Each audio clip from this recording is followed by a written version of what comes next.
Hello everyone, कैसे हैं सब लोग? All good? ठीक है, चलो सर। तो लॉ के कुछ ही चैप्टर्स बचे हैं सर, कंप्लीट करते हैं।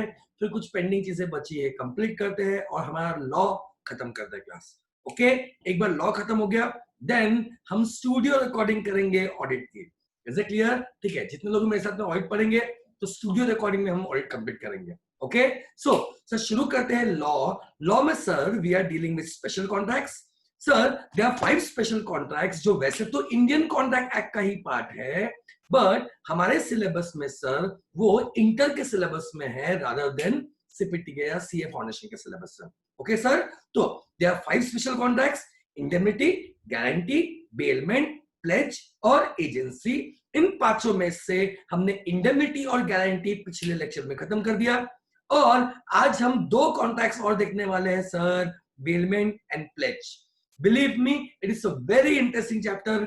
ये चैप्टर सुन सुन के, ठीक है, आप अगर फोन में भी देख रहे हो तो एक डिस्क्लेमर है, ठीक है, बहुत हंसने वाले हो आप लोग। आई होप इट इज क्लियर। ठीक है, तो घर वालों से थोड़ा बच के वीडियो देखना, क्योंकि ठीक है घर वालों को लगेगा कि आप मस्ती कर रहे हो ना कि पढ़ाई कर रहे हो। ओके, सो हम बात सर कर रहे हैं सर बेलमेंट की। Is it clear? I repeat, हमने क्या देखा था? बेलमेंट ऐसा कॉन्ट्रैक्ट है, हमने सीए फाउंडेशन में भी देखा था इसके बारे में। बेलमेंट ऐसा कॉन्ट्रैक्ट है सर जिसमें 3 चीजें होनी चाहिए। नंबर 1, डिलीवरी होना चाहिए, यानी पोजेशन ट्रांसफर होना चाहिए from one person to another. Delivery होनी चाहिए, पर्पस होना चाहिए, कोई ना कोई पर्पस के लिए डिलीवर होना चाहिए, and once the purpose is accomplish कुछ रिटर्न होने चाहिए। आप मुझे पूछेंगे सर क्या सेल बेलमेंट है? नो, क्योंकि यहां रिटर्न नहीं है। Is it clear? यहाँ पे डिलीवरी मैटर करता है, जबकि सेल में ट्रांसफर ऑफ ओनरशिप मैटर करता है, जबकि डिलीवरी में ट्रांसफर ऑफ पोजेशन मैटर करता है। I hope it is clear. ठीक है, फिर आप बोलोगे सर और एग्जांपल्स दो हमें बेलमेंट के। सबसे सिंपल एग्जांपल अगर मैं आपको दूं, तो आपने अगर कोई चीज रिपेयर करने दी, इज इट क्लियर? आपने कोई चीज रिपेयर करने दी, सपोज आपने अपना फोन रिपेयर करने दिया, इज इट क्लियर? डिलीवरी दी दुकान वाले को, पर्पस था फोन रिपेयर करना, एंड एक बार पर्पस अकम्प्लिश हो जाएगा तो रिटर्न हो जाएगा। ठीक है, क्या ये बिलमेंट है? यस सर, ये बिलमेंट है। Is it clear? नंबर 2 और एक एग्जांपल देता हूं। आपने अपनी कार सर्विसिंग के लिए दी, ठीक है, डिलीवरी दी, पर्पस था सर्विसिंग करना, एक बार पर्पस अकम्प्लिश हो गया तो गुड्स रिटर्न हो गए। सर ये बिलमेंट है? यस, ये बिलमेंट है। याद रखना class, bailment is for movable goods. This is important. Bailment is for movable goods. Immovable goods पे बेलमेंट नहीं है, कॉन्ट्रैक्ट एक्ट डील ही नहीं करता। इमूवेबल गुड्स पे डील करता है TOPA, transfer of property act. I hope it is clear. So bailment की हम जब भी बात कर रहे हैं तो it is for, again I repeat, movable goods. Next sir, pledge क्या है? मैं आपको ओवरव्यू दे रहा हूं। प्लेज भी पेमेंट है, बट आपने सुना होगा हम कोई चीज गिरवी रखते हैं। जैसे मैंने गोल्ड लोन लिया, आई रिपीट, मैंने गोल्ड लोन लिया। Is it clear? तो गोल्ड दिया, लोन लिया।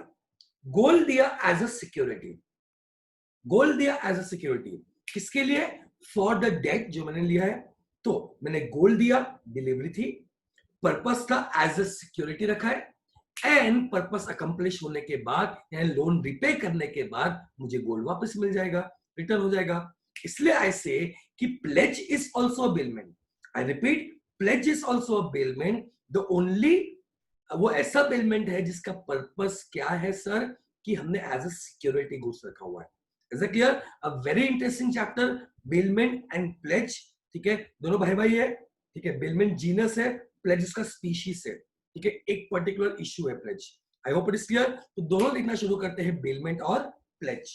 चलो क्लास, सो हम बात कर रहे हैं क्लास बेलमेंट और प्लेज की। Number next special contract chapter जो हमारे सिलेबस में है। तो सर हम बात कर रहे हैं किसकी? बेलमेंट की। पहले डेफिनेशन पे आते हैं सर बेलमेंट के। बेलमेंट इज, क्या है sir bailment? Delivery of goods, I repeat, only movable goods. अगर इमूवेबल गुड्स है तो वो बेलमेंट नहीं है, उस पे कॉन्ट्रैक्ट एक्ट अप्लीकेबल ही नहीं है क्लास, उस पे sales of goods act applicable है। Okay, so bailment is for delivery of goods, तो डिलीवरी होना चाहिए by one person to another for some purpose. एक पर्सन दूसरे पर्सन को डिलीवरी दे रहा है। सर, देने वाले को हम क्या बोलते हैं? देने वाले को हम बोलते हैं बेलर। आई रिपीट, हम देने वाले को बोलते हैं बेलर, और जिसको आपने दिया उसे बोलते हैं बेली। तो बेलमेंट में दो पार्टी होती है, बेलर और bailee. Is it clear? So delivery of goods by one person to another for some purpose, and once the purpose is accomplished, goods must be return. याद रखना, जिस कॉन्ट्रैक्ट में तीनों भी एलिमेंट्स इन्वॉल्व है, हम उसे बोलते हैं bailment. Is it clear? Now sir, यहाँ दो पार्टीज होती है जो हम पहले भी बात कर चुके हैं, बेलर और बेली। Is it clear? ठीक है। Next point, there are two types of bailment, gratuitous and non gratuitous. Sir, बोलना क्या चाह रहा हूं? सी क्लास, बेलमेंट में कंसिडरेशन जरूरी नहीं है। आई रिपीट, बेलमेंट में कंसिडरेशन जरूरी नहीं है। तो जहां कंसिडरेशन है वो नॉन ग्रेट्यूटस है, जहां कंसिडरेशन है वो नॉन ग्रेट्यूटस है, और जहां कंसिडरेशन नहीं है वो ग्रेट्यूटस है। ठीक है? तो ग्रेट्यूटस याद कैसे करेंगे? ग्रेट्यूटस इज आउट ऑफ ग्रेट्यूटी। ठीक है? Out of gratitude. ठीक है? हम पैसे नहीं ले रहे, आउट ऑफ ग्रेटिट्यूड हम दे रहे हैं। हमारा इंटेंशन यहाँ पे सर पैसे लेने का नहीं है। जैसे मैंने अपने फ्रेंड को बुक दी पढ़ने के लिए, डिलीवरी दिया, पर्पस था बुक पढ़ना, और पर्पस अकम्प्लिश हो गया तो मैंने रिटर्न ले लिया। Is it clear? पैसा मांगा क्या? नहीं सर, हम इतने भी मारवाड़ी गुजराती सिंधी, मजाक कर रहा हूं, नहीं है। ठीक है? हम उसके लिए थोड़ी पैसे मांगेंगे अपने फ्रेंड से। तो आपने डिलीवरी दी, पर्पस था, पर्पस होने के बाद रिटर्न मिला, तो ये बेलमेंट तो है, बट क्योंकि आपने पैसा नहीं लिया sir, it is a gratuitous bailment. I repeat, it is a gratuitous bailment. So और एक एग्जांपल दो, आपने अपने फ्रेंड को गाड़ी दी कहीं जाने के लिए, ठीक है? डिलीवरी दी, पर्पस था कोई काम करना उसका, and once the purpose is accomplish, क्या हो गया? रिटर्न हो गया। Is it clear? यहाँ तीनों भी कंडीशन फुलफिल हो गई, तो यस सर, ये भी क्या है? बेलमेंट है। तो बेलमेंट कैन बी ग्रेट्यूटस और नॉन ग्रेट्यूटस। जहां पे कंसिडरेशन है वहां कोई ग्रेटिट्यूड नहीं है, और जहां कंसिडरेशन नहीं है वहां ग्रेट्यूटस है। Is it clear? चलो सर, आगे बढ़ते हैं। ठीक है, अब कुछ एग्जाम्पल्स देखते हैं हम बेलमेंट के, और एग्जाम में क्वेश्चन आ चुका है, हमको देखना है कि क्या ये बेलमेंट है या नहीं है। Is it clear? देखो, number one, V parks his car at a parking lot, locks it and keeps the key with himself. आपने पार्क तो कार पार्किंग लॉट में की, डिलीवरी दिया। Is it clear? पर्पस क्या था? सेफ पार्किंग करना car की, एंड काम होने के बाद रिटर्न हो जाएगा। क्या ये बिलमेंट है? क्या ये बिलमेंट है? नहीं क्लास। क्यों? आपने याद है सेल्स ऑफ गुड्स एक्ट में, ठीक है, ये पॉइंट पढ़ा था कि डिलीवरी तीन टाइप की होती है। क्योंकि चाबी आपके ही पास है, आई रिपीट, क्योंकि चाबी आपके ही पास है, मतलब हम मानते हैं कि यहाँ डिलीवरी हुई ही नहीं, इसलिए ये बिलमेंट नहीं है। I hope it is clear. ठीक है, क्योंकि चाबी आपके ही पास है तो यहाँ पे डिलीवरी हुई ही नहीं। Is it clear? तो ये बिलमेंट नहीं है। ओके, वाइस वर्सा, अगर आपने देखा होगा कई होटल्स में, रेस्टोरेंट्स में वैले पार्किंग होती है। आई रिपीट, कई होटल और रेस्टोरेंट्स में वैले पार्किंग होती है। सर, वैले पार्किंग क्या होती है? जहां हम वहां पहुंच जाते हैं, ठीक है, कार उन्हीं को दे देते हैं, चाबी भी उनके पास होती है, वो हमको एक स्लिप दे देते हैं। Is it clear? नाउ, यहाँ चाबी हमारे पास है कि उनके पास है? सर, यहाँ तो चाबी उनको ही दे दी हमने। Is it clear? तो याद रखना, यहाँ पे डिलीवरी होगी। सो नॉर्मली आप अगर पीवीआर में जा रहे हो मूवी देखने के लिए, आजकल ये पीवीआर में मूवी देखना भी बड़ी बात हो गई लॉकडाउन के कारण, एनीवेज, ठीक है, पीवीआर जा रहे हो मूवी देखने तो बेलमेंट नहीं है, क्योंकि चाबी आप ही के पास है। वैसे वर्ष अगर वैले पार्किंग कर रहे हो, तो उनको ही चाबी दे रहे हो, याद रखना ये बेलमेंट है। Okay, next, scissor of goods bye custom authority. Custom authority ने कोई तो लॉ नहीं फॉलो करने में आपके गुड्स को सीज कर दिया। माय क्वेश्चन इज, सर वो जो सीज करते हैं क्या वो परमानेंट होता है कि टेम्पररी होता है? What do you feel? जो भी इनकम टैक्स अथॉरिटी वाले सीज करते हैं, कैश सीज करते हैं, बुक सीज करते हैं, या कस्टम वाले आके गुड्स सीज करते हैं, ये टेम्पररी होता है सर कि परमानेंट होता है? The answer is class, temporary होता है। डॉक्यूमेंट्स प्रूव करने के बाद में, सब चीजें करने के बाद में, ठीक है, चाहे तो वो रिटर्न हो सकता है। सर मुद्दा क्या है, क्या ये बेलमेंट है या नहीं है? सो क्लास, अगर आप इस केस में देखेंगे तो डिलीवरी है, पोजीशन ट्रांसफर हो उनके पास, पर्पस कोई ना कोई लॉ फॉलो करवाने के लिए था, ठीक है, एज द केस में भी। And once the purpose is accomplish, क्या गुड्स रिटर्न मिलेंगे हमें? Yes sir. Is it clear? तो तीनों भी कंडीशन फुलफिल होती है, इसलिए वो बिलमेंट है। तो इस केस में, इस एग्जांपल में फर्स्ट वाला बिलमेंट नहीं है क्योंकि की हमारे ही पास है, वाइस वर्सा सेकंड वाला बिलमेंट है। ओके, नाउ एक क्वेश्चन मैं आपको एक्स्ट्रा पूछता हूं, आप अगर बैंक में पैसा डिपॉजिट करते हो क्लास, मुझे बताओ क्या वो बिलमेंट है या नहीं है? आई रिपीट, अगर आप बैंक में पैसा डिपॉजिट करते हो, मुझे बताओ बिलमेंट है या नहीं है? सोचो। कैश डिलीवर किया बैंक को, परफेक्ट। नंबर टू, पर्पस भी है, एज ए सिक्योरिटी रखा बैंक में, ओके। एंड पर्पस खत्म होने के बाद पैसा निकाल भी सकते हैं, तो रिटर्न भी है। हाँ सर, ये तो बिलमेंट लग रहा है। ठीक है, द आंसर इज क्लास, वो बिलमेंट नहीं है। आई रिपीट, वो बिलमेंट नहीं है। क्यों सर? देखो क्लास, तीन चीजें, डिलीवरी होना चाहिए मूवेबल गुड्स का, एंड आपको याद होगा सेल्स ऑफ गुड्स एक्ट में कि मूवेबल गुड्स की डेफिनेशन में मनी नहीं आता, पहली बात। दूसरी बात, आप जो नोट बैंक में देते हो, क्या वही नोट वापस मिलता है? नहीं सर, सेम नोट तो वापस नहीं मिलता, वही वैल्यू का मिलता है, बट क्या जो नोट दिया, जो नंबर वाला एग्जैक्टली बैंक से विड्रॉ करते हो, एटीएम से विड्रॉ करते हो, क्या वही नोट वापस मिलता है? नहीं सर। इसलिए क्लास याद रखना, ये बिलमेंट नहीं है। ओके, सो हमने देखा बेसिक्स ऑफ बिलमेंट। नाउ ये पूरे चैप्टर में क्या है, क्या समझो। There are two parties to bailment, bailor और बेली। बेलर की भी कुछ ड्यूटीज होते हैं, बेलर के भी कुछ राइट्स होते हैं इस कॉन्ट्रैक्ट में। सेम वेज बेली के भी कुछ ड्यूटीज होते हैं और बेली के भी कुछ राइट्स होते हैं। इंटरेस्टिंगली, बेलर की जो ड्यूटी है, उसे एक्सरसाइज करने का राइट बेली का है। वाइस वर्सा, बेली की जो ड्यूटी है, उसे एक्सरसाइज करने का राइट बेलर का है। ये क्रॉस बनता है, bailor bailee, duties duties, rights rights. Bailor की ड्यूटी, बेली का राइट, बेली की ड्यूटी, बेलर का राइट। तो पॉइंट क्या है, मैं आपको ये एक्सप्लेन क्यों कर रहा हूं, क्योंकि पूरे चैप्टर में अपने को दोनों के राइट्स और दोनों की ड्यूटीज देखनी है। मजेदार बात क्या है, एक क्वेश्चन देखो, दूसरा क्वेश्चन आधा कंप्लीट हो जाएगा अपना। सेम इज, इसकी ड्यूटी देखो, इसकी राइट्स कंप्लीट हो जाएगी, और इसके ड्यूटीज देखो तो इसके राइट्स कंप्लीट हो जाएंगे। सिंपल है, ठीक है। शुरू करते हैं, वेरी इंटरेस्टिंग टॉपिक, बहुत सारे एग्जांपल्स देखने वाले हैं हम, बहुत मजा आने वाला है इस टॉपिक में। ओके, सो शुरू करते हैं हम क्लास, ड्यूटीज ऑफ बेली, उधर क्या आएगा, राइट्स ऑफ बेलर। ओके, चलो ये पॉइंट लिख लेना। ना क्लास, सबसे इंपॉर्टेंट पॉइंट पहले ध्यान रखो, ये जितने भी पॉइंट मैं आपको एक्सप्लेन करने वाला हूं, हर एक के मैं आपको एग्जांपल बताऊंगा, एंड आई रिक्वेस्ट कि मैं जितने भी आपको एग्जांपल बताऊंगा, एटलीस्ट ऊपर ऊपर से उस एग्जांपल के बाजू में लिख देना, ताकि इसके बाद आप जब भी, वैसे तो ये लेक्चर पूरे टाइम अवेलेबल है आपके पास, हार्डली 1.5 घंटे का लेक्चर है, फिर भी अगर आपको बुक से पढ़ना है तो आप कभी भी पढ़ सकते हो। दूसरा इंपॉर्टेंट पॉइंट कि मोस्टली ड्यूटीज और राइट्स में प्रैक्टिकल क्वेश्चन आते हैं। इनफैक्ट स्पेशल कॉन्ट्रैक्ट चैप्टर में ही मोस्टली प्रैक्टिकल क्वेश्चन आते हैं। Is it clear? ठीक है, तो इसको प्रैक्टिकल क्वेश्चन के एंगल से आपको पढ़ना है, रट्टा मारने की जरूरत नहीं है, चीजों को समझो, ठीक है, आसानी से चीजें डील होंगे। ओके, सो क्या बोला, फर्स्ट ड्यूटी ऑफ बेली, बेली मतलब क्या, जिसके पास हमने गुड्स दिया है, ठीक है। Number 1, to take reasonable care of the goods.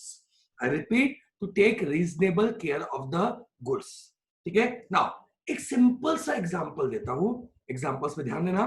तो पहले पहले का ऐसा हुआ करता था, एक बहुत फेमस किस्सा हुआ था कि नोकिया की एक बैटरी आई थी BL5C। नोकिया फोन, पहले तो नोकिया फोन का बहुत माहौल था, अगर आपके पास नोकिया नहीं है मतलब आप गरीब हो, इस लेवल पे बात चल रही थी पहले, पहले की बात है। पर वही है ना, नोकिया मार्केट को कैप्चर करने के बाद भी जब चेंज आया तो चेंज से एडजस्ट नहीं हो पाया और खत्म हो गया, एज द केस में भी। सो पॉइंट क्या है, पहले नोकिया की बैटरी, नोकिया का फोन आया करता था, उसमें BL5C बैटरी लगा करती थी, और किससे ऐसे हुए क्लास कि बैक टू बैक 4-5 दिनों में सब फोनों की बैटरी फूटने लगी, उससे इंजरीज होने लगी। ये इंडिया का किस्सा है, पहले हुआ था बीच में एक बार। तो पॉइंट क्या है क्लास, कि मैंने अपना फोन दिया उसे रिपेयर करने के लिए। मेरे फोन में नोकिया BL5C बैटरी थी। Is it clear? ठीक है, उसने रीजनेबल केयर लिया, बराबर बैटरी बाजू में रखा, फोन को रिपेयर कर रहा था कि बाजू में वो BL5C बैटरी फूट गई। अब उसने पूरी रीजनेबल केयर लिया, फिर भी मेरा फोन डैमेज हुआ। माय क्वेश्चन इज, ठीक है, यहां रिस्पॉन्सिबिलिटी किसकी है? नुकसान हुआ तो नुकसान कौन बियर करेगा, बेलर की बेली? सोचो, मैं आपको सोचने के टाइम दूंगा हर बार, सोचो।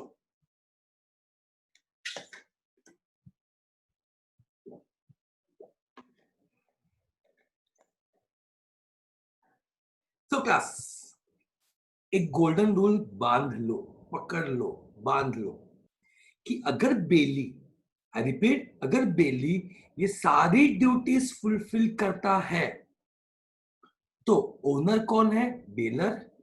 एंड हमने सीए फाउंडेशन में पढ़ा था कि रिस्क लाइज विद ओनर, और यहां ओनर कौन है? Baler. I hope it is clear. तो रिस्क किसका होगा? बेलर का। तो हमेशा याद रखना क्लास कि रिस्क हमेशा किसका होता है सर? ओनर का होता है। ओनर कौन है? बेलर का। इसको मैं आगे बढ़ा रहा हूं। अगर ये लिख लेना आप पॉइंट, कि अगर बेली ने अपनी ड्यूटीज फुलफिल की तो रिस्क हमेशा किसका होगा? बेलर का होगा। बट अगर बेली ने ड्यूटी फुलफिल नहीं की और लॉस हुआ तो रिस्क किसका होगा सर? बेली का होगा। Is it clear? सो अपने इस एग्जांपल में उसने रीजनेबल केयर लिया था, उसके बाद भी गुड्स डैमेज हुए तो उसकी गलती नहीं है, और रिस्क किसका होगा? बेलर का। नुकसान किसका होगा? बेलर का, यानी ओनर का। आई hope it is clear. Vice versa, अगर उसने रीजनेबल केयर नहीं लिया, बैटरी कोई फायर वाली जगह के आसपास रख दिया, I hope it is clear, ऐसे केस में उसने अपनी ड्यूटी फुलफिल नहीं की to take reasonable care, and ऐसे केस में लॉस कौन बियर करेगा? Bailee. Okay, so first duty of Bailey is to take reasonable care of the goods. Number 2, not to make unauthorized use of goods. Is it clear? चलो आपको मस्त example देता हूं, आपको फिर समझेगा एग्जांपल। ठीक है, तो आपको ये सुना होगा कि मेरे साथ तो ऐसे होता है कि मैं जब भी अपनी कार पार्किंग के लिए, सर्विसिंग के लिए देता हूं, तो वहीं से कंपनी से बंदा VPA के ऑफिस में आता है, सर्विसिंग के लिए लेके जाता है, दिन भर सर्विसिंग करता है और रात को मुझे वापस आके दे देता है और पैसा दे देता है। Is it clear? और जो भी कोऑर्डिनेशन करना है वो फोन पे कर लेता है। तो ये बंदा मेरी कार सर्विसिंग के लिए लेने आया, लेके जा रहा था, एक सिग्नल पे खड़ा था। Is it clear? सिग्नल छूटा, सिग्नल ग्रीन हुआ, ये निकला और बाजू से, ठीक है, एक ट्रक वाला सिग्नल तोड़ के आ रहा था, इसने इसको उड़ाया, एक्सीडेंट हो गया। मुद्दा यह है कि उसको जो हुआ हुआ, ठीक है, मुद्दा वो अभी है ही नहीं। मुद्दा है कि मेरी कार को नुकसान हुआ। माय क्वेश्चन इज, ये डैमेजेस कौन पे करेगा? वो कि मैं? सोचो, अगर नुकसान हुआ तो नुकसान किसका है? मेरा है, बेलर का है, कि बेली का है? डन? आगे बढ़े, पॉइंट समझो। सी, मैं आपको वही बोल रहा हूं, इस चैप्टर में ना लेमैन दिमाग अलग चलेगा और लॉ अलग चलेगा, and we have to strictly follow law, and this is the law. Law बोलता है क्या वो अनऑथराइज यूज कर रहा था? नहीं सर। तो अगर वो अनऑथराइज यूज नहीं कर रहा था, ऐसे केस में उसकी गलती नहीं है, उसने सिग्नल नहीं तोड़ा, ठीक है, वो अपने सिग्नल से चल रहा था, बाजू वाले ने आके नुकसान किया, उसकी गलती नहीं है। और उसकी गलती नहीं है मतलब उसने ड्यूटी फुलफिल की, और लॉस किसका हुआ? मेरा। मेरा मतलब किसका? बेलर का। Is it clear?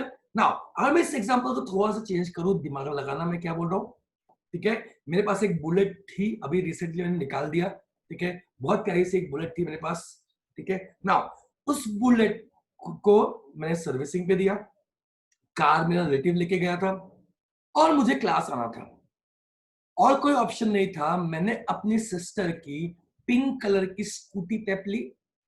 Is it clear? और ठीक है, मैं उससे VP आया, ओके, एक सिग्नल पे खड़ा था, बहुत शर्म से छोटी सी वो स्कूटी पे, इतना बड़ा सा मैं, ठीक है, स्कूटी पे इतना बड़ा आदमी देख के बहुत अजीब लग रहा था पहले। और ठीक है, मैं सिग्नल में खड़ा था शर्म से कि कोई दिख ना ले कि स्कूटी पे जा रहा हूं मैं। Is it clear? Now in सब दौरान जब मैं सिग्नल पे खड़ा था क्लास, मैं इधर उधर देखा तो एक बढ़िया आदमी बुलेट में आया। ठीक है, मुझे बड़ा बुरा लगा, मुझे अपनी बुलेट की याद आई। Is it clear? ठीक है, देखा तो उसके पास बुलेट थी और उसके पीछे गर्लफ्रेंड बैठी हुई थी। आई रिपीट, ठीक है, पहले तो मेरी जली कि वो बुलेट पे था और मैं स्कूटी पे था। दूसरी मेरी जली क्योंकि उसके पीछे उसकी गर्लफ्रेंड थी और मेरे पीछे इल्ले कोई भी नहीं था। Is it clear? उसको मैं देख ही रहा था कि मैंने देखा यार कि बंदे का बुलेट है, फिर मैंने देखा यार बुलेट तो ऑलमोस्ट 500 सीसी मेरे समान ही है। तीसरा मैंने देखा कलर भी ऑलमोस्ट सेम है। ये कास्ट देख के मैं और दंग रह गया कि यार नंबर भी सेम है। तब मैं समझा कि नहीं, ये तो मेरी ही बुलेट है। हुआ क्या था क्लास कि मैं सर्विसिंग करने दिया था और जिस बंदे को दिया था वो मस्त अपनी गर्लफ्रेंड को लेके घूम रहा था मेरी बुलेट में, अपनी गर्लफ्रेंड को लेके घूम रहा था। Is it clear? एंड मैं स्कूटी पे जा रहा था। मेरा दिमाग खराब हुआ, माझी सटक ली, मैं चिल्लाया, ओए ये मेरी बुलेट है, चलो वापस दे। ठीक है, सर्विसिंग करने दिया था, ये सब क्या कर रहा है तू? उसको क्लास कुछ समझा नहीं, उसने तुरंत सिग्नल तोड़ दिया। उसने सिग्नल से गाड़ी निकाली, बाजू से एक ट्रक आया। जय माता दी। उसका छोड़ो, जो भी हुआ मुझे कोई लेना देना नहीं है। उसकी गर्लफ्रेंड को तो लोगों ने बचा लिया, मुझे कोई लेना देना नहीं है। मुझे किससे मतलब था? मेरी bullet. I hope it is clear now. मेरे बुलेट को नुकसान हुआ, आप मुझे बताओ who will be liable? Who will be liable? Number one, sir वो बेली था। यस। क्या उसने अनऑथराइज यूज किया? यस। मैंने आपको क्या बोला? अगर बेली ने ड्यूटी फुलफिल नहीं की, इज इट क्लियर, तो बेली विल बी लायबल। इस केस में इट वाज हेल्ड कि bailee will be liable. Okay, चलो तो हम देखें duties of bailee. Number one, to take reasonable care. Number two, to make not to make any unauthorise use of the goods. Point number three is not to mix good with his own goods. Is it clear? Sir point number 3 क्या है? Not to mix good with his own goods. मतलब भाई मैंने तुझे अगर goods बिलमेंट के लिए दिए हुए हैं, मेरे गुड्स को तेरे गुड्स के साथ में मिक्स नहीं करना, अलग रखना। Is it clear? जैसे मैंने फोन रिपेयर करने दिया है तो मेरे फोन की बैटरीज, मेरे फोन की एक्सेसरीज को अपने एक्सेसरीज के साथ मिक्स मत कर। मैंने कार सर्विसिंग के दिए, मेरे कार के पार्ट्स को तेरे पार्ट्स के साथ में मिक्स मत कर, उसको अलग रख। ठीक है, वैसे आपको मैं एक मस्त वाला एग्जांपल देता हूं। तो क्लास, मेरे घर का फ्रिज खराब हो गया। Is it clear? एंड सुबह सुबह दूध वाले ने दूध देके दिया, दूध देके गया। Is it clear? एंड मेरी वाइफ भी बाहर गई हुई थी, फ्रिज भी खराब हो गया और कोई ऑप्शन नहीं था। वाइफ को फोन करके पूछा तो बोले पड़ोसी में मिस्टर शर्मा जो रहते हैं उनके घर पे दे दो, मैं दोपहर को आऊंगी, दूध ले लोगी। परफेक्ट। तो मैंने क्या किया क्लास, ठीक है, पड़ोसी के पास जाके बताया कि हमारा फ्रिज खराब हो गया है, ठीक है, और उन्हें दूध दे दिया। परफेक्ट। ठीक है, अब क्लास प्रॉब्लम क्या हुई, ध्यान देना। नंबर वन, मैंने पड़ोसी को दूध रखने के लिए दिया क्योंकि मेरा फ्रिज खराब था। क्या ये बेलमेंट है?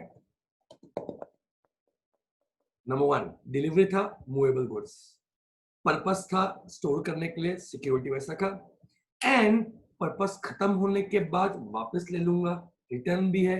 यस सर, ये बिलमेंट है। अब मिसेस शर्मा ने क्या किया, मेरे दूध को मतलब हमारे घर के दूध को, ठीक है, उनके घर के दूध से मिक्स कर दिया। Is it clear? ठीक है, रूल क्या है? एज ए ड्यूटी, बेली की ड्यूटी है कि हमारे गुड्स को उनके गुड्स के साथ में मिक्स नहीं करना है। I hope you are getting me. And उन्होंने गुड्स को मिक्स कर दिया। अब क्या होगा सर? लॉ ये बोलता है कि अगर उन्होंने मिक्स किया और वो सेपरेबल है तो सेपरेट करने का कॉस्ट बेली बियर करेगा। आई रिपीट, अगर गुड सेपरेबल है तो सेपरेट करने का कॉस्ट बेली बियर करेगा। सर यहाँ पे दूध सेपरेबल था क्या? अब जब वो दूध मिक्स हो चुका है तो मेरा हमारे घर का दूध कौन सा और उनके घर का दूध कौन सा, क्या आप उसे क्लासिफाई कर सकते हो? क्या आप क्लासिफाई कर सकते हो? नहीं सर।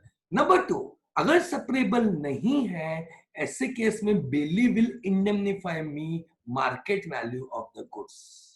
जो भी उसका मार्केट वैल्यू होगा वो रीजनेबल प्राइस या मार्केट प्राइस वो मुझे पे करेगा। Okay, so I repeat, as a bailee आपकी ये ड्यूटी है कि आपने बेल्ड गुड्स को, ठीक है, अपने गुड्स के साथ मिक्स नहीं करना चाहिए। अगर आपने मिक्स कर दिया और सेपरेट हो रहा है तो अच्छी बात है, अगर सेपरेट नहीं हो रहा तो सेपरेट करने का कॉस्ट आप बियर करोगे, एंड अगर सेपरेट होना पॉसिबल नहीं है तो यू विल इंडेमनिफाई मी, आप मुझे नुकसान की भरपाई करके दोगे, मुझे मार्केट प्राइस या रीजनेबल प्राइस जो भी है वो पे करोगे। ओके, आगे बढ़ू, चलो क्लास। पॉइंट नंबर 4 एग्जांपल्स लिख के चलना, बहुत सिंपल है। तो मैंने भाई साहब को कार सर्विसिंग करने दी, आई रिपीट, मैंने भाई साहब को कार सर्विसिंग करने दी, इज इट क्लियर? अब 2-3 दिन लगने वाले थे सर्विसिंग को, आई रिपीट 2-3 दिन लगने वाले थे सर्विसिंग को। फर्स्ट डे रात को प्रॉपरली उसके शेड में पूरे सिक्योरिटी के साथ, पूरे तामझाम के साथ, हर चीज जो रिक्वायर्ड थी उसके साथ, ठीक है, उसने मेरी गाड़ी को अच्छे से सेफ रखा था, इज इट क्लियर? फिर भी क्लास बिजली गिरी उसके फैक्ट्री पे, और फैक्ट्री पे आग लग गई। अब सर फैक्ट्री में आग लग गई तो आपके कार का क्या हुआ? मेरी कार क्या कुछ अलग है? पूरे फैक्ट्री पे आग लग गई तो मेरी कार भी जल गई। लॉस हुआ, नुकसान किसका? मेरा कि उसका? बेलर का कि बेली का? सर चेक 1, क्या उसने रीजनेबल केयर दिया था? यस। चेक 2, क्या उसने कोई अनऑथराइज यूज किया था? नहीं। चेक 3, क्या उसने गुड्स मिक्स किए थे? नहीं। ठीक है, पॉइंट समझो, उसने अपने सारी ड्यूटीज फुलफिल किया फिर भी लॉस हुआ। आपको मैंने क्या बोला? अगर उसकी गलती नहीं है तो लॉस हमेशा किसका होगा? ओनर का होगा, बेलर का होगा। Is it clear? ठीक है, बट इसको मैं आगे बढ़ाता हूं। 3 दिन हो चुके थे, मेरी कार पे जो रिपेयर के लिए भेजा था, सर्विसिंग के लिए भेजा था, वो हो चुका था। मैं उसको फोन कर रहा हूँ, भाई वापस दे दे, वापस दे दे, वापस दे दे। वो बोल रहा है हाँ दे रहा हूँ, हाँ दे रहा हूँ, हाँ दे रहा हूँ, हाँ दे रहा हूँ। ठीक है, 2-3 दिन और निकाल दिए, काम हो चुका था, उसने वापस नहीं दिया। और उस रात क्लास फिर से गिरी गिरी गिरी गिरी, बिजली गिरी, फैक्ट्री जली, कार जली, सब जल गई। Is it clear? मेरी कार भी जल गई। मुझे बताओ, अब लॉस हुआ, हु विल बी लायबल? देखो पॉइंट नंबर 4 क्या बोलता है कि once the purpose is accomplished, it is duty of Bailey to return the goods. क्या बेली ने गुड्स रिटर्न किए? नहीं। तभी काम खत्म हो चुका था? यस। मैं बोल भी रहा था उसे, भाई वापस दे दे, वापस दे दे, वापस दे दे। बोले हाँ देता हूँ, देता हूँ, देता हूँ। मुझे टरका दिया 3-4 दिन तक। Is it clear? ऐसे केस में बेली ने ड्यूटी फुलफिल नहीं की। अब जो कार को लॉस हुआ, who will be liable? Sir bailee will be liable. Okay, आगे बढ़ू। ठीक है, नाउ नेक्स्ट एग्जांपल, मेरा फेवरेट एग्जांपल। तो क्लास ऐसा है कि हमारे गांव में, ठीक है, एक बंदा इलेक्शन जीता, इज इट क्लियर? ठीक है, उसे बड़ा मंत्री पद भी मिल गया। ठीक है, गांव में पहली बार कोई मंत्री बना था, बहुत खुशी की बात थी। इसलिए उसने अपनी पार्टी के कई एमएलए को अपने हमारे गांव में एक बड़े जश्न के लिए बुलाया। तो करीब क्लास 100-200 एमएलए आने वाले थे, इज इट क्लियर? और 2 दिन तक वो पूरा जश्न चलने वाला था, इज इट क्लियर? ऑब्वियस सी बात है, 2 दिन तक अगर वो जश्न चलेगा तो उन लोग का रहना, चाय पानी, सब खर्चा यही करने वाला था। तो इसने दिमाग लगाया, दूध लेने की जगह हर एक से उसने क्या किया, सबकी गाय, सबके भैंसे को 2 दिन के लिए अपने पास लेके चला गया। ठीक है, कि हम दूध निकालेंगे, हमें सप्लाई करेंगे, आप बता दो कितने रुपए में रेंट पे देना है। ओके, तो क्लास हमारे पास भी दुई भैंसन और दुई गाय थी, इज इट क्लियर? और पूरे गांव की गाय और भैंसे जा रही थी। हम सोचे बहती गंगा में हम भी हाथ धो लेते हैं। ठीक है, हमने भी अपनी दुई भैंसन और दुई गाय को दे दिया। प्रॉब्लम ये था क्लास कि इनमें से हमारी जो एक गाय थी, इज इट क्लियर, वो प्रेग्नेंट थी, वो बेबी एक्सपेक्ट कर रही थी। हमें सोचा कि भाई इतनी गाय और भैंसे जा रही है, उनको क्या मालूम पड़ेगा मोर ओवर अभी उसका डिलीवरी डेट भी नहीं था, मैं 2 दिन में जाएगी, वापस आ जाएगी और बाद में बच्चा दे देंगी, कोई टेंशन नहीं है। Is it clear? तो हमने दे दिया ये सब। अब क्लास हुआ क्या, 2 दिन का ये पूरा फंक्शन खत्म हुआ। जब उन्होंने हमको रिटर्न किया तो हमने देखा कि यार वो 2 भैंस तो सही है, 2 गाय भी सही है, बट दूसरी गाय जो बेबी एक्सपेक्ट कर रही थी, जो प्रेग्नेंट थी, ठीक है, वो ऑलरेडी बच्चा कंसीव कर चुकी थी और ठीक है बछड़ा हो चुका था, बट उन्होंने हमको बछड़ा नहीं दिया। क्लास मेरा दिमाग खराब हुआ। मैं गया उसके पास, मैंने बोला कि ये बछड़ा मेरा है, वापस दे। मतलब मेरा है मतलब गाय का है, वापस दे। Is it clear? उन्होंने बोला 1 सेकंड, आपने हमको गुड्स दिए, हाँ दिए, ठीक है, रूल क्या है, डिलीवरी दिया, पर्पस खत्म, पर्पस के बाद रिटर्न कर दिया। आपने हमें 2 भैंसे और 2 गाय दिए थे, हमने आपको 2 भैंसे और 2 गाय रिटर्न कर दिए, अपना काम कंप्लीट हो गया, बछड़ा हमारे पास हुआ, हमारी प्रॉपर्टी है, हम आपको वापस नहीं देंगे। क्या उन्हें मुझे वापस देना पड़ेगा? बछड़ा तो मेरा मतलब मेरी गाय का था, क्या उनको मुझे बछड़ा वापस देना पड़ेगा? सोचो सोचो सोचो। The answer is duty number 5 कि बेल्ड गुड्स से जो भी एक्रीशन होता है, प्रॉफिट होता है, एड ऑन बेनिफिट होता है, it is duty of belly कि उसने बेलर को वो रिटर्न करना चाहिए।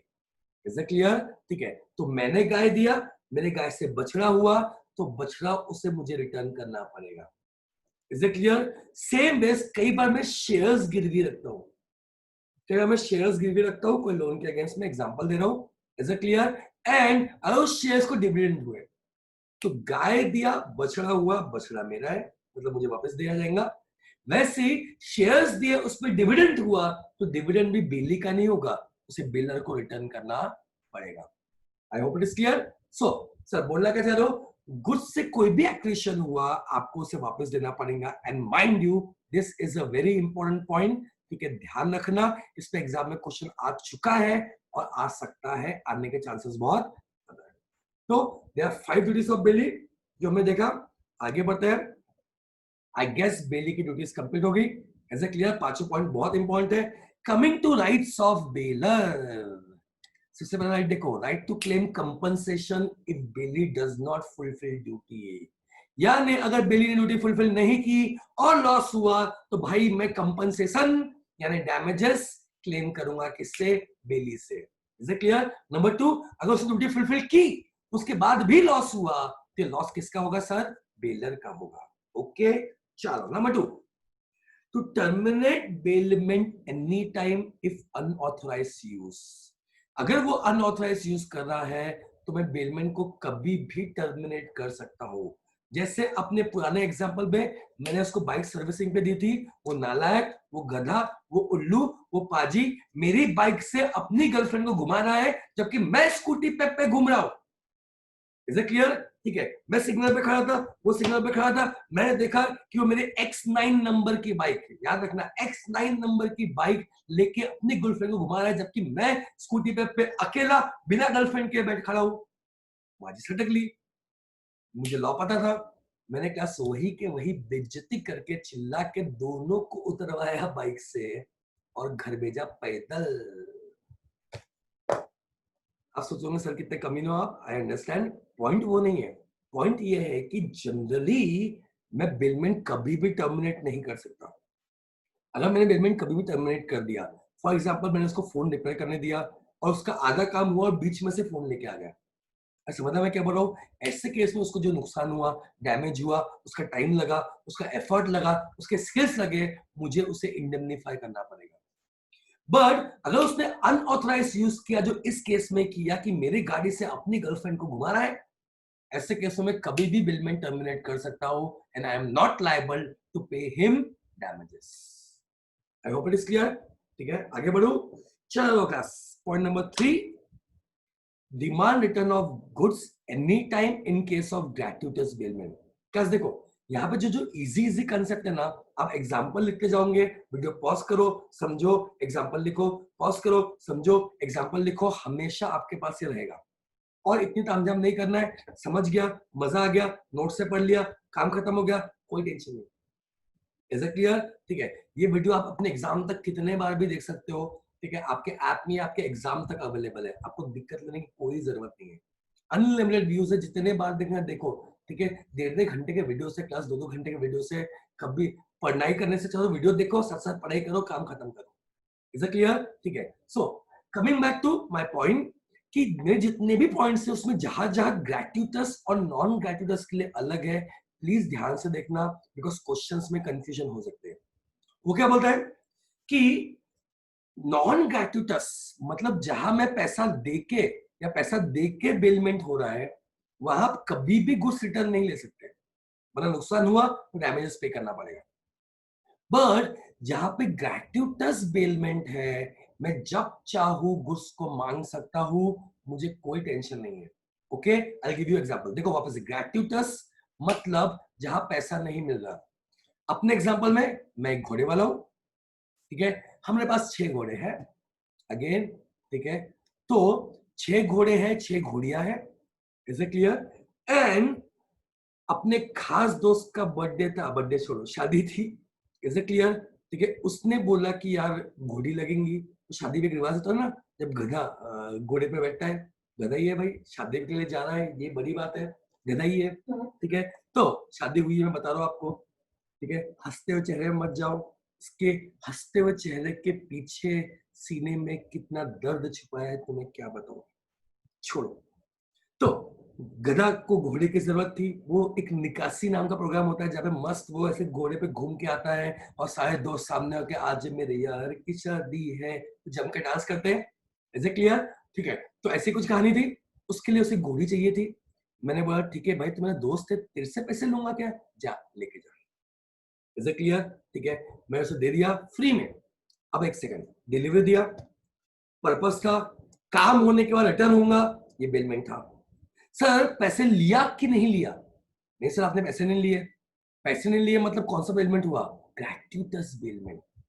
अब क्लास ये लेके तो निकल गया घोड़ी, इज इट क्लियर? उसके बाद मुझे एक ऑर्डर आया और मेरे सारे घोड़े घोड़े जा चुके थे, और वो ऑर्डर में बंदा अर्जेंटली मुझे घोड़ी मांग रहा था और 4 गुना पैसे पे करने को रेडी था। कितना का? 4 गुना पैसा पे करने को रेडी था। एक तरफ दोस्त यार की यारी, एक तरफ मैं मारवाड़ी, सोचा क्या करूं क्या करूं क्या करूं। बस आपको पता ही है जीत किसकी हुई, मेरे अंदर की मारवाड़ी की जीत हुई। ठीक है, मैं बोला बाहर में गई दोस्ती, ठीक है, मैं गया, बोला घोड़ी तो वापस लेके आऊंगा और सामने वाले को दे दूंगा। अब जब काश मैं घोड़ी लेने गया तो मैं क्या देख रहा हूं कि वो जस्ट निकासी से निकला ही था, 2-3 स्क्वायर आगे था, दोस्त लोग डांस कर रहे थे, आज मेरे यार की शादी है, इज इट क्लियर? और मैंने बोला बेटा उतर, मैंने उसे तुरंत उतारा, इज इट क्लियर? ठीक है, और घोड़ी लेके आ गया। अब दूल्हे वाले बोले, बाकी लोग बोले कि यार ये तो अपशगुन हो जाएगा कि दूल्हे को बिना घोड़ी के वापस लेके जाएंगे, इज इट क्लियर? उन्होंने भी अर्जेंटली कहीं से जुगाड़ करके घोड़ी मंगवा दी। I hope it is clear. Now point समझना, आराम से समझना मैं क्या बोल रहा हूं। सी, लॉ क्या बोलता है? ग्रेट्यूटस बेलमेंट है भाई, पैसे मिल रहे हैं क्या? नहीं, कोई ऑब्लिगेशन नहीं है। आप जब चाहो तब बेलमेंट वापस कर सकते हो, मतलब कैंसिल कर सकते हो। आप जब चाहो तब गुड्स रिटर्न ले सकते हो। बट एक बात याद रखना, वैसे तो आपको कंपनसेशन पे करने की जरूरत नहीं है आपके दोस्त को, बट उसको फ्री में जो गुड्स मिला उसका वो पैसा, ठीक है, और अभी जो खरीदना पड़ा उसका पैसा, अभी जो खरीदना पड़ा अगर उसका पैसा यानी लॉस, अगर आप जो फ्री में दे रहे थे उस प्रॉफिट से ज्यादा है तो आपको कंपनसेशन पे करना पड़ेगा। मतलब एग्जांपल के तौर पे, अगर मैं घोड़ी रेंट पे देता हूं 5,000 रुपए के लिए, ठीक है, 5,000 में, तो उसको मैंने फ्री में दी, तो उसको प्रॉफिट कितने का हुआ? 5,000 का। ऐसा क्लियर? प्रॉफिट कितने का हुआ? 5,000 का। पॉइंट क्या है क्लास, कि अगर उसको अर्जेंटली 5,000 में या उससे कम में मिला तो कोई दिक्कत नहीं है, बट अगर उसको अर्जेंटली 8,000 में गोली लेके आना पड़ा, मतलब उसका लॉस उसके प्रॉफिट से ज्यादा है, ऐसे केस में मुझे 3,000 रुपए जो ज्यादा है वो कंपनसेशन पे करना पड़ेगा। आई रिपीट द पॉइंट, ठीक है, कि ग्रेट्यूटस बेलमेंट है भाई, अपने घर की खेती है, पैसा नहीं मिल रहा अपने को, अपन जब चाहे तब बेलमेंट कैंसिल कर सकते हैं और गुड्स को वापस लेके आ सकते हैं। क्लियर? ऐसे केस में दिक्कत बस यही होगी कि वैसे तो अपने को कंपनसेशन पे करने की जरूरत नहीं है, बट अगर सामने वाले को मेरी बेलमेंट कैंसिल करने के कारण, गुड्स वापस लेने के कारण लॉस हुआ, और अगर उसका लॉस उसके प्रॉफिट से ज्यादा था, ऐसे केस में जितना ज्यादा था लॉस, उतना मुझे यानी बिलर को कंपनसेशन पे करना पड़ेगा। Okay, this where rights of bailor. Okay, ये सब लिख लेना, एग्जांपल लिख लेना, मैं रिपीट नहीं करना, मुझे याद नहीं करना है, मुझे आपको समझाना है, एंड आई होप आपको समझ रहा है, बिकॉज इससे एग्जाम में प्रैक्टिकल क्वेश्चंस आते हैं। ओके, चलो गाइस, कुछ एग्जाम में क्वेश्चंस देखते हैं, आई बेट आपको सारे आंसर्स आएंगे, बस ध्यान देना। Sunil delivered his car to Mahesh for repairs. Mahesh completed the work but did not return the car. ये देखो क्लास, काम खत्म होने के बाद भी रिटर्न नहीं किया, आपको हिंट आ चुकी है। Within reasonable time, though Sunil repeatedly demanded Mahesh for return of the car, in the meantime a big fire occurred in the neighborhood and the car was destroyed. Decide whether Mahesh can be held liable under the provisions of Indian Contract Act. ठीक है, बताओ Mahesh liable होगा कि नहीं होगा? महेश या बेली है, काम खत्म हो चुका था, बेली तेरी ड्यूटी है कि काम खत्म हो गया तो गुड्स रिटर्न करना चाहिए, क्या तुमने गुड्स रिटर्न किया? नहीं, ऐसे केस में तुमने अपनी ड्यूटी फुलफिल नहीं की, bailee Mahesh you will be liable. Simple. Next question देखते हैं। M lends a sum of rupees 5000 to be on security of 2 shares. पूरा क्वेश्चन पढ़ लेना, शेयर्स पे डिविडेंड हुए, बताओ डिविडेंड बेलर के है कि बेली के है? Sir, it is duty of Bailey to give any accretion to Bailor. Okay, question देख लेना, आगे बढ़ते हैं। तो ऐसे केस में क्लास अपनी ड्यूटीज ऑफ बेली और राइट्स ऑफ बेलर खत्म हो गया। अब इस चैप्टर में क्या बचा है? ड्यूटीज ऑफ बेलर उल्टा and rights of Bailey. Baler मतलब जिसका गुड्स है, जो गुड्स दे रहा है। ओके, चलो क्लास, और कुछ एग्जांपल से सिंपल सा चैप्टर है, खत्म करते हैं, जय माता दी करते हैं। ओके सर, आगे बढ़ते हैं। अब क्लास कुछ कुछ पॉइंट्स थोड़े से सेंसिटिव है, ठीक है, थोड़ा ध्यान से समझना, यहाँ भूलने के चांसेस ज्यादा है, ठीक है, प्लीज ध्यान से रखना। So what we are dealing with, we are dealing with duties of bailor, और उसके लिए मैं अलग से एक चार्ट बता रहा हूं आपको। ओके, सो सर पॉइंट क्या है? ड्यूटीज ऑफ बेलर में first point two disclose faults in the goods. Is it clear? मतलब अगर गुड्स में कोई भी फॉल्ट है तो एज अ बेलर आप में डिस्क्लोज करना चाहिए। ओके, ठीक है, इसमें भी ठीक है, रूल क्या बोलता है कि अगर गुड्स में डिफेक्ट निकले, फॉल्ट निकले, तो लायबिलिटी किसकी होगी? ध्यान दो, इसमें भी डिवाइड किया हमने दो पार्ट में, ग्रेट्यूटस बेलमेंट और नॉन ग्रेट्यूटस बेलमेंट। पहले मैं रिपीट कर रहा हूं, ग्रेट्यूटस बेलमेंट, ठीक है, ध्यान से सुनना मैं क्या बोल रहा हूं। ग्रेट्यूटस बेलमेंट में, ठीक है, अगर आपको पता है और आपने बताया, आई रिपीट, आपको पता है और आपने बताया कि इसमें भाई फॉल्ट है, फिर भी सामने वाले ने लेके गया, तो रिस्क उसका। Is it clear? ठीक है, बट आपको पता था और आपने नहीं बताया, ऐसे केस में अगर कुछ भी लॉस होता है, डैमेज होता है, तो रिस्क आपका यानी बेलर का होगा। आई रिपीट, भले ही ग्रेट्यूटस बेलमेंट हो, इट इज योर रिस्पॉन्सिबिलिटी कि आपने डिस्क्लोज करना चाहिए पहले तो। नंबर 2, आपको पता था, आपने उसको बताया, फिर भी वो लेके गया, तो भाई रिस्क उसका है, ठीक है। नंबर 3, आपको पता था और आपने नहीं बताया, तो रिस्क आपका है यानी बेलर का है। Is it clear? ठीक है, एग्जांपल सुनो, आपको ध्यान रहेगा। तो वही अपना दोस्त जिसकी शादी थी, इज इट क्लियर? ठीक है, तो मेरे पूरे घोड़े घोड़ी जा चुके थे, शादी का सीजन था, ये भाई साहब आया, बोले घोड़ी चाहिए। मैं देख भाई, ठीक है, अपने पास एक घोड़ी पड़ी है, बट वो थोड़ी सी क्रैक है, थोड़ी सी पागल है, ठीक है, तो आई वुड एडवाइस यू, तो इसे मत लेके जा। वो बोले नहीं यार, कोई ऑप्शन नहीं मिल रहा, सीजन का टाइम है, घोड़ी नहीं मिल रही, ठीक है। प्रॉब्लम क्या है? मतलब प्रॉब्लम यही है कि उसको क्रैकर्स की आवाज से थोड़ा सा प्रॉब्लम होता है।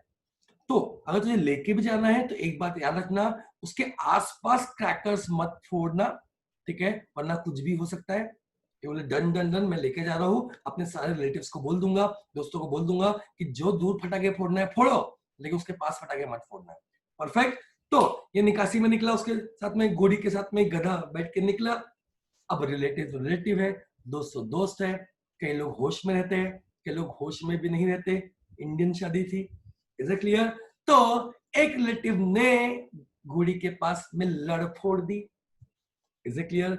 घोड़ी चिल्लाई, जोर से कूदी, दोस्त को तो गिराया, साथ साथ उसको 2 पैर से जोर से मारा और भाग गई। आई hope it is clear. My point is घोड़ी तो मेरे पास भाग के आ गई, कहां जाएंगे? Is it clear? But point is मेरे दोस्त को हॉस्पिटलाइज करना पड़ा, डैमेज हुआ, खर्चा हुआ। माय क्वेश्चन इज खर्चे पे लायबिलिटी किसकी है? आई रिपीट, खर्चे पे लायबिलिटी किसकी है? पॉइंट नंबर 1 ग्रेट्युटस बिलमेंट था। पॉइंट नंबर 2 मैंने बताया था कि नुकसान की गड़बड़ है, फिर भी वो लेके गया, तो मैंने डिस्क्लोज किया था, ठीक है, फिर भी वो लेके गया, ठीक है, अपना रिस्क खत्म, रिस्क उसका है। वाइस वर्सा, अगर मुझे पता था और मैंने नहीं बताया तो रिस्क मेरा है।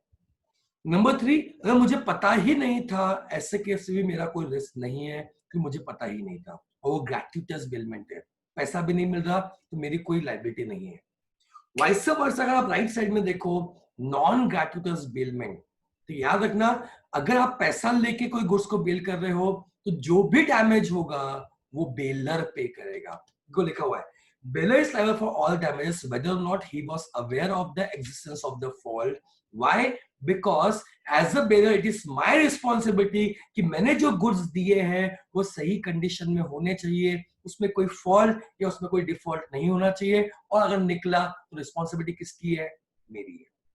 ओके, तो यहां डिफरेंस आता है ग्रेट्युटस और नॉन ग्रेट्युटस बिलमेंट का। ठीक है, आगे बताओ। Point number 2, bear expenses. Expenses of bailment के एक्सपेंसेस कौन बियर करेगा? ओके, चलो, यहां भी फर्क पड़ रहा है। Number 1 gratuitous bailment, number 2 non gratuitous bailment. ठीक है, I will give you a simple example. अपने इस एग्जांपल में अब मेरे दोस्त का, बहुत जिगरी दोस्त, एकदम चड्डी दोस्त का, is it clear, mobile repair का शॉप था।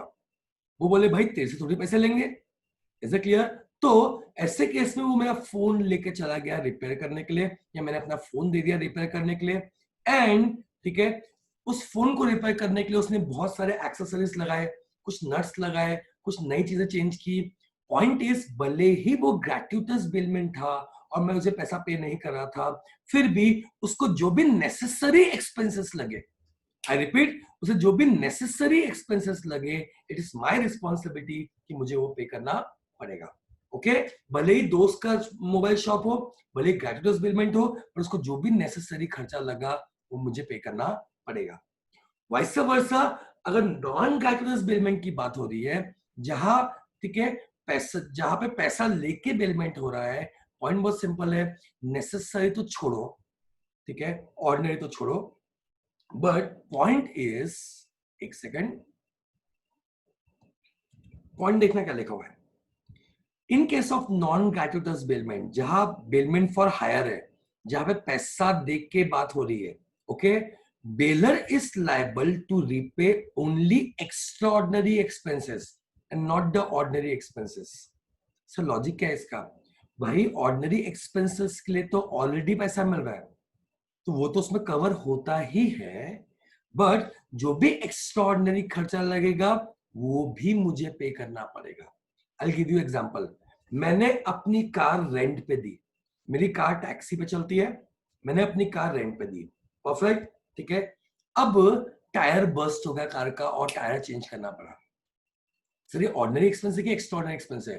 टायर बर्स्ट हर बार नहीं होता, इट्स एक्स्ट्राऑर्डिनरी एक्सपेंस है। भले ही कार बेली के पास पड़ी हुई है, बट जो भी एक्स्ट्राऑर्डिनरी खर्चा उस पे आएगा वो बेलर को पे करना पड़ेगा। क्यों? क्योंकि उसने पैसा लेके बिलमेंट किया है। आई होप आपको समझा मैं क्या बोल रहा हूं। ठीक है, चलो आगे बढ़ते हैं। Next, indemnify bailee. As a bailor ये आपकी ड्यूटी है कि आपने इंडेमनीफाई करना चाहिए, ठीक है, कब? Number 1, premature termination of gratuitous bailment, ये हम पहले भी देख चुके हैं पिछले इसमें, ठीक है। प्री मैच्योर टर्मिनेशन में आपको याद है ग्रेट्युटस बिलमेंट में क्या हुआ था कि दोस्त की शादी थी, उठा के लेके आ गया मैं घोड़ी को, ठीक है। तो प्री मैच्योर टर्मिनेशन में पैसा पे करना पड़ेगा, बट कब? मैं आपको बता चुका हूं, जहां पे लॉस उससे जो हो रहा है वो प्रॉफिट से ज्यादा है। जितना ज्यादा है उतना पे करना पड़ेगा। Okay, next point, when bailor's title is defective. अब सर ये क्या पॉइंट है? सी, पॉइंट इज, ठीक है, बेलर ने गुड्स बेली को तो दिए, बट उसका टाइटल डिफेक्टिव था, मतलब ओनरशिप डिफेक्टिव थी, और इसके कारण बेली को अगर कोई नुकसान हुआ, ठीक है, सपोज पुलिस वालों ने पकड़ लिया, ठीक है, पुलिस वालों से छुड़वाने का नुकसान हुआ, या उसके ऊपर केस हो गया चोरी का, ठीक है, और उसको केस छुड़वाने का नुकसान हुआ, जो भी खर्चा हुआ वो बेलर को इंडेमनीफाई करना पड़ेगा। किसको? बेली को। आई रिपीट, ठीक है, सपोज मैंने उसको घुस दे दिया बेलमेंट के लिए, बट मेरा खुद का ओनरशिप गुड्स का नहीं था, ठीक है, अब मैंने दे दिया उसे, और उसे ट्रू ओनर ने पकड़ा। अब उसको जो मामला सेटल करने के लिए पुलिस कंप्लेंट हुई है, सब सेटल करने के जो भी खर्चा आया, इट इज माय रिस्पॉन्सिबिलिटी कि मुझे उसे इंडेमनीफाई करना पड़ेगा। क्यों सर? क्योंकि इस केस में मैंने उसे ऐसे गुड्स दिए जिसका टाइटल डिफेक्टिव था। आई होप इट इज क्लियर। मैंने उसे ऐसे गुड्स दिए जिसका टाइटल डिफेक्टिव था। डन। चलो आगे बढ़ते हैं, क्वेश्चन देखते हैं। A hire a carriage of B, ठीक है, एंड एग्रीज टू पे ₹500 एज हायर चार्जेस। यहीं पर रुकता हूं मैं। क्या पैसे का लेन देन हो रहा है? यस। कौन सा बिलमेंट है? नॉन ग्रेचुइटस बिलमेंट है। Okay, next, the carriage is unsafe though B is unaware of it. B unaware था, मैं यहीं पर रुक देता हूं आपको। क्यों सर? नॉन ग्रेचुइटस बिलमेंट है। नॉन ग्रेचुइटस बिलमेंट में अवेयर हो या ना हो, रिस्पॉन्सिबिलिटी किसकी होती है? बिलर की होती है। ऐसे केस में बताओ बिलर की लायबिलिटी होगी या नहीं होगी? आंसर इज बिलर की लायबिलिटी होगी। क्यों? बिकॉज नॉन ग्रेचुइटस बिलमेंट में, ठीक है, आपको डिफेक्ट पता हो या ना हो, कोई भी डिफेक्ट हुआ तो bailor you are liable. Okay, next, rights of bailee, is it clear? ठीक है, एनफोर्समेंट ऑफ बेलर्स ड्यूटी, बिल, ठीक है। Next point, deliver goods to any of the joint bailor. मतलब, ठीक है, अगर जॉइंट बेलर्स भी है तो बेली उनमें से एक को भी दिया तो चलेगा, ठीक है, हर एक को मिला के साथ में देने की जरूरत नहीं है। एक भी बेलर को दे दिया तो हम मान लेंगे बाकी सारों को दे दिया। Simple. Next, deliver goods to bailor without incurring any liability to true owner. देखो ये पिछला वाला केस, ठीक है, कि अगर ट्रू ओनर मांगता भी है और टाइटल डिफेक्टिव है, ट्रू ओनर गुड्स मांगता भी है, तो एज अ बेली ये मेरा राइट है कि भाई मैंने जिससे लिया है मैं उसको गुड्स वापस दूंगा, ठीक है, भले ही कुछ भी हो, ठीक है, मैंने जिससे गुड्स लिया उससे वापस दूंगा। आप उससे लेते बैठे हो, मेरे ऊपर कोई लायबिलिटी नहीं आ रही कि मैंने बेलर से गुड्स लिया है, मुझे नहीं पता कि उसका टाइटल डिफेक्टिव है, तो I will give return to bailor and मुझ पे कोई लायबिलिटी नहीं आएगी। जो भी लायबिलिटी आएगी किस पे आएगी? बेलर पे आएगी। आप बेलर से निपटते बैठो, मुझे कोई लेना देना नहीं है। चलो, अब पर्टिकुलर लीन। लीन मतलब क्या होता है? जब्त करना। लीन वाला पॉइंट कब आता है ये भी समझो। लीन वाला पॉइंट आता है जब बेलर ने बेली को पैसा पे नहीं किया। जैसे मैंने फोन रिपेयर करने दिया, परफेक्ट सर, ठीक है, और जब तक मैं पैसा नहीं दूंगा तो वो ओनर जो है, शॉपकीपर जो है, जो रिपेयर करा था, वो गुड्स को लीन करके रखेगा, जब्त करके रखेगा, कि जब तक आप पैसा नहीं दोगे, ठीक है, तब तक मैं गुड्स देने वाला नहीं हूं। Is it clear? इसे बोलते हैं लीन। सो एज अ बेली वो उसका राइट है कि आपने अगर उसको गुड्स रिपेयर करने दिया है, ठीक करने दिया है, सर्विसिंग करने दिया है, जब तक आप पैसा नहीं दोगे वो गुड्स को लीन करके रखेगा, जब्त करके रखेगा। I hope you are getting me. Is it clear? Now sir ये पर्टिकुलर लीन क्या होता है, जनरल लीन क्या होता है? Is it clear? I feel कि लेक्चर बहुत बड़ा हो रहा है, आप पे प्रेशर आएगा ज्यादा। So what we can do is, मैं आपको कल ये जनरल लीन और पर्टिकुलर लीन वो एक्सप्लेन करता हूँ, ठीक है, इसके आगे का चैप्टर एक्सप्लेन करता हूँ, और वो भी डिस्कस करना है अपने को। कौन सा? ठीक है, नोट्स से भी डिस्कस करना है, वो भी हम कंप्लीट करते हैं। Is it clear? सो कल मिलते हैं, इस चैप्टर को कंटिन्यू करते हैं, और कल इस चैप्टर को खत्म करते हैं। सैटरडे को एजेंसी, संडे को आपको जनरल क्लॉज एक्ट का एक चैप्टर दे दूंगा, ठीक है। Is it clear? और फिर एक चैप्टर बचेगा अपना, that is interpretation of statutes, ठीक है, वो मंडे को दे दूंगा मैं आपको, आप कभी भी देखो फिर। ऑल्दो मंडे से we are starting with group 2 classes, फिर जो भी पेंडिंग है मैं आपको भेज दूंगा, आप कभी भी उसे देख सकते हैं। ओके, चलो that's it for today. Have a nice day. I hope आपको ये चैप्टर अभी तक पढ़ने में मजा होगा, आया होगा। आगे और मजा आएगा, इंटरेस्टिंग चैप्टर है। अभी एक फाइंडर ऑफ गुड्स कंसेप्ट भी है, ठीक है, वो भी हम देखेंगे, एंड प्लेज भी हम साथ साथ देखेंगे। ओके, चलो that's it for today. Have a nice day, take care, ध्यान रखो अपना, be safe, bye bye bye bye.